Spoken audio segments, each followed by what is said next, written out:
Hey guys, welcome back to a brand new video. In today's video, we are going to discuss the 2022 Senate elections and my current prediction for those elections. So, before we get started, please hit the like button, subscribe if you haven't already. And just for those of you who don't know, this Georgia seat is filled in blue because this Yapams hasn't updated the map, so we have both Georgia runoffs. Obviously, Warnock is up again in 2022, so we'll discuss that later in the video. But John Ossoff is in office until at least 2027, or until at least his 2026 election. So, yeah. Now, let's get right into it. With our safe Democratic states, we have Patty Murray in Washington. I don't know why when I click on Washington, it just turns to likely. I don't know why. I think that's happened a few times. Whatever. Oregon, California, Hawaii, uh, Illinois, Maryland, Connecticut, New York, Vermont. Vermont is still pretty solid for the Democrats, um, even if Phil Scott runs, which I don't think he will, but if he does, it's still like 10 or likely Democrat. But until he announces, which I doubt he will, it's safe. Same with Maryland. I don't know why people are saying that Hogan's going to run in Maryland. I highly doubt that. But yeah. Now, for the Republican Party, they have their safe states too. Crapo in Idaho, who was endorsed by Trump, that's going to help him out. Lee in Utah, the Dakotas, unless Thune could get primaried, like as we've talked about before, but nevertheless, it's safe Republican. Marianne in Kansas, they seem to really like him there. Oklahoma, Arkansas, Louisiana, Missouri. Chuck Grassley has basically announced he's running for another term. I think this will be his 8th term. He started fundraising for it, so that's safe Republican. Indiana, Kentucky, Alabama, as well as South Carolina. So the Republicans, they have more safe seats than the Democrats do, but it stacks up to a pretty even battleground where we have 45 Democratic seats, 44 Republican seats. And yeah. Now, first, I'll do our likely D states. I think these are Colorado, and I think that is pretty much it.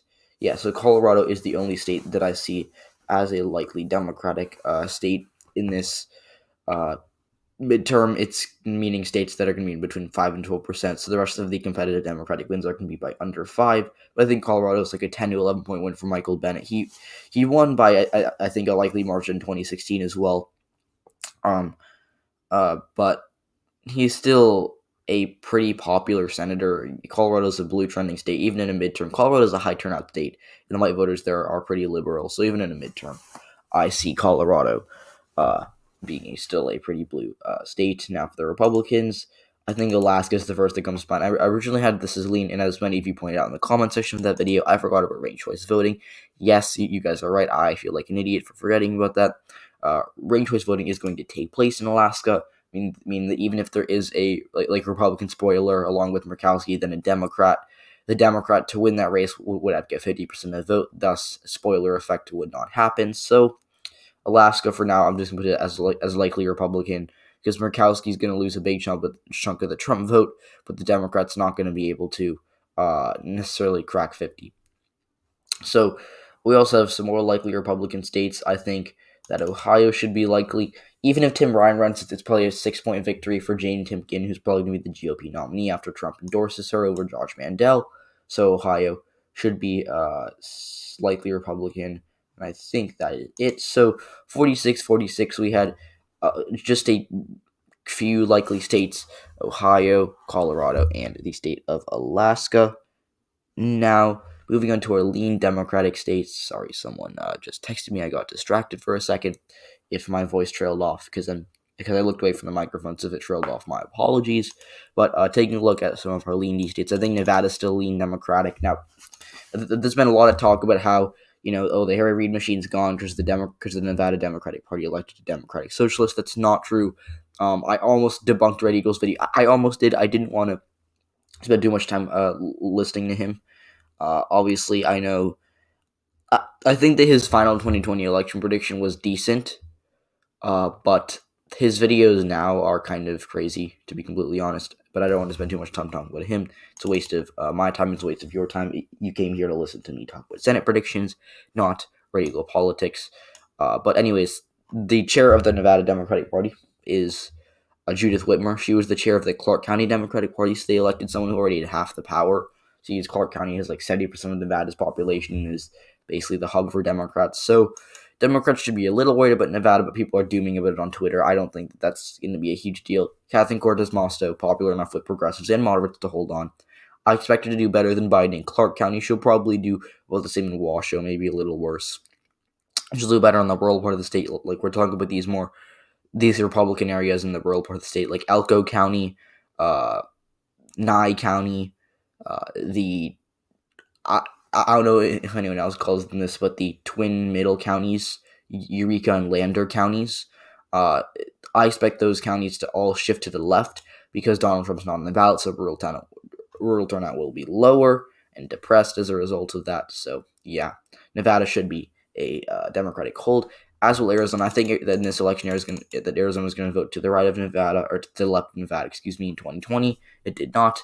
But I think Kelly's popular enough to win by something like 4 or 5. Seeing as this time he'll have the incumbency advantage in Arizona, they seem to like their incumbents. Hispanics in general like incumbents, so I think Kelly's going to do better with Hispanics in 2022 than he did in 2020.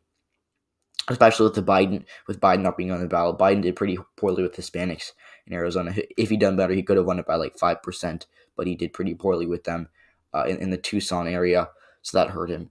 But he won Arizona, nevertheless, because he did better in the suburbs in the Phoenix area. I think Kelly, with Biden not being on the ballot, is going to benefit from doing better with Hispanics, even if he does a little worse with traditional Republicans like McCain Republicans who went for Biden and him as a result of being turned off by Trump's rhetoric. So, yeah. And I think, Pennsylvania as well is a lean D state, and we're to get to 49 seats with the lean Democratic states, Pennsylvania, whether it's Fetterman or Kenyatta. Now, Fetterman, he's been kind of getting in trouble as of late for some older tweets. I don't know how people didn't find that, but he has some dirt on him. He has baggage, certainly, but he's still a good candidate nevertheless, and I think even if he does get the nomination, I think he should win by 3. Kenyatta, his opponent, who's more moderate, who's kind of Philadelphia-based, he could win the primary as well. Kenyatta would also probably win this seat. So Pennsylvania, lean Democratic. Republicans, they have, I believe at this point, 2 lean seats. First, we have Florida. Second, we have New Hampshire. That's going to get them to 48 seats. Florida, I think Rubio's going to win by less than people think. I think people are saying he's going to win by like 7 to 10. I think he's going to win by a pretty good margin, but I think he's going to win by like a Bush 4 margin, maybe a little worse. I think he's going to win by 4 or 5 because, first of all, the theme of this video for the Republicans, their issue is that they have a hard time rallying behind good candidates. The Trump supporters seem to like one candidate, and the more suburban moderates like another candidate. Rubio's definitely a neoconservative, or at least in the eyes of Trump supporters, which is going to hurt him. But I think that Florida, like the Trump supporters and the Hispanics voted for Trump in Miami-Dade are much more moderate than those in the Panhandle, right? So Florida is an interesting state politically. So I think that there are going to be a lot of Trump supporters who don't come out, and there are going to be a lot of suburban voters who, because Rubio is going to have to market his campaign towards Panhandle turnout, which might hurt him in Miami. And I think that Stephanie Murphy is probably the Democratic nominee there. She's basically announced to run. I mean, she's considering it. So I think she's going to lose by 5 because I think Rubio is going to do worse than people think in the Miami area and just barely get the turnout he needs from upstate Florida, if that makes sense. New Hampshire, people are talking. I don't know why, but people keep saying that New Hampshire is I guess it's a toss-up seat if Sununu runs. No, it's not a toss-up. This is a state that is going to favor Chris Sununu no matter how you slice it if he announces. If he doesn't announce, it's likely Democrat. We don't have to talk about it. But if he does announce, it gets very competitive, but it favors Sununu. I think he's going to win by 4 if he does run. Maggie Hassan, she went by under 1%. She's not even that. She's not too well known. The polls have had her down to Sununu, and I get that's early, so we should not trust polls at this point. But I don't think that the majority of voters really are politically, because people on Twitter are like, okay, well, they're not going to elect Sununu because they don't want McConnell as majority leader.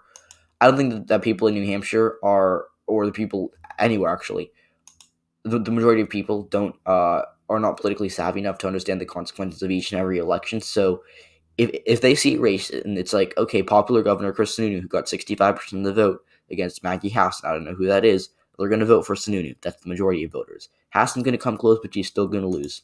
So I think Sununu's going to win that race, putting the GOP at 48 seats, the Democrats at 49. So it's going to come down to the tilt states. So, first of all, I think Georgia's going to be the Democratic majority state. I guess if you want to say it that way. I think that Georgia is going to narrowly go for Warnock. Now, Herschel Walker might run. He's a football player, for those of you who don't know. I think he's also Christian Walker's dad. So, TikTok. But, whatever. Going back to what I was talking about before, not TikTok.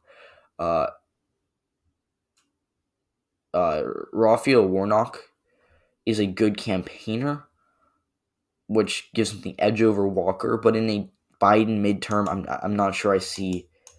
I'm not sure if he's gonna hold. I was originally much more confident that Warnock was gonna win. I had his lean, but I think I can move it down to tilt because Walker is a pretty good candidate in that he has appeal to suburbanites and Trumpians. I guess in the northern and southern part of the state. So, yeah. Now, Warnock's still favored because he's the incumbent and because Stacey Abrams is probably going to boost black turnout, which is going to help both of them. But I still would not bet on this race being any more than a 2-point Warnock win. So Wisconsin also, I'm going to keep my prediction there. I think, Democrats in Wisconsin, they've been a pretty good Democratic Party. They have a new chair, of course, or I think they've had a new chair since like 2018 after Hillary Clinton lost. I think they elected a new chair, and he's been pretty good for them. Democrats have not lost a statewide race in Wisconsin, I believe, since 2016, where they lost the Senate race and they lost the presidential race, famously. But I think this time around, Ron Johnson's not going to be so lucky in a more polarized environment. The Democrats are probably going to run the state treasurer, who she won by I think 4 or 5 in 2018. So she was elected. She ran ahead of Tony Evers, but behind Tammy Baldwin. Of course, Tammy Baldwin is an exceptional candidate, and she is still probably, and she's still probably going to hold on 2024. But Johnson, he voted against the $1,400 stimulus checks, the American Rescue Plan Act, whatever that was called. I'm forgetting.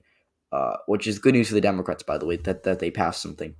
But Wisconsin, really, it's a populist state, and I think that Johnson just is more establishment, fiscal conservative, who's very divisive, I guess.